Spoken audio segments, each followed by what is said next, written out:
서울대병원이 상급 종합병원 가운데 처음으로 의료진 등 병원 종사자들을 대상으로 아스트라제네카 백신 접종을 시작합니다. 앞으로 하루 1,000명씩 열흘간 접종을 진행할 계획입니다. 지금까지 접종 후 중증 이상 반응을 나타낸 환자 3명 가운데 2명은 증상이 호전된 것으로 전해졌는데요. 현장에 나가 있는 취재기자 연결해 보겠습니다. 엄윤주 기자.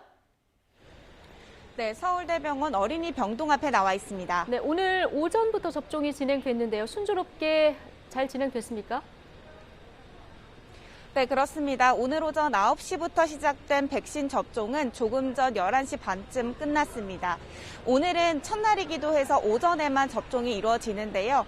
이곳 병원 지하 1층에 있는 임상 강의실에서 접종은 진행됐습니다. 서울대병원 측은 간부급 의료진 50명이 오늘 접종을 맞았다고 밝혔습니다. 첫 접종자는 김현수 서울대병원장이었습니다. 접종 소감 들어보시죠. 근거 없는 불신 또는 불안감을 없애는 게 가장 중요하고, 그래야 우리 전 직원들이 맞는데 별 어려움이 없을 거라고 생각하고요. 그러기 위해서 필요하다면 제가 먼저 맞겠다라고 얘기를 했고, 아마 그것이 받아들여진 것 같습니다. 서울대병원은 내일부터 오전과 오후 시간대로 나눠 의사와 간호사 등 의료진과 간병인, 행정직원 등 병원 내 모든 구성원이 접종할 수 있도록 하루 1,000명씩 열흘간 진행할 계획입니다. 병원 측은 임신 중인 직원을 제외하면 95% 이상이 백신 접종에 동의했고, 3월부터 근무하게 되는 의료진들도 대부분 접종을 할 예정이라고 덧붙였는데요. 다만 이번 접종은 중증 환자가 많이 방문하는 상급 종합병원 등에서 근무하는 의료기관 종사자들을 대상으로 진행하기 때문에 서울대병원에서 코로나19 환자를 치료하는 의료진은 접종 대상이 아닙니다. 이들은 국제 백신 공급 프로젝트인 코백스 퍼실리티를 통해 확보한 화이자 백신을 맞아야 하기 때문인데요.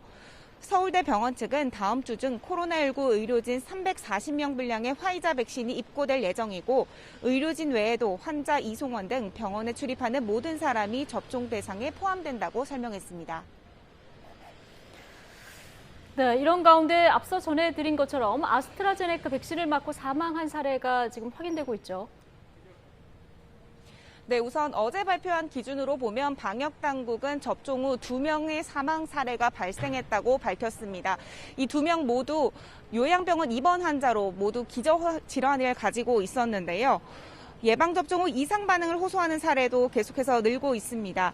지금까지 집계된 누적 이상 반응은 209건으로 이 가운데 3건은 예방접종 후 2시간 이내에 호흡곤란과 두드러기 증상이 나타나는 아나필락시스 사례로 분류됐습니다. 이들 중 2명은 상태가 호전됐고 1명은 의료진의 보호를 받고 있는 것으로 전해졌습니다. 이처럼 백신 관련 사망 사례가 발생하고 이상 반응을 호소하는 건수도 늘어나면서 방역당국은 백신에 대한 불안감이 확산하진 않을까 예의주시하고 있는데요. 그러면서 세계 각국에서 접종 후 기저질환 등으로 사망자가 다수 보고됐지만 백신 접종으로 인한 사망으로 확인된 사례는 아직 없다며 지나친 불안감으로 백신 접종을 피하지 말아달라고 당부했습니다. 또 국민이 신뢰할 수 있도록 신고 사례에 대해 명확히 조사하고 전문가 검토를 거쳐 정보를 투명하게 알리겠다고 강조했습니다. 지금까지 서울대병원 어린이 병동 앞에서 YTN 엄윤주입니다.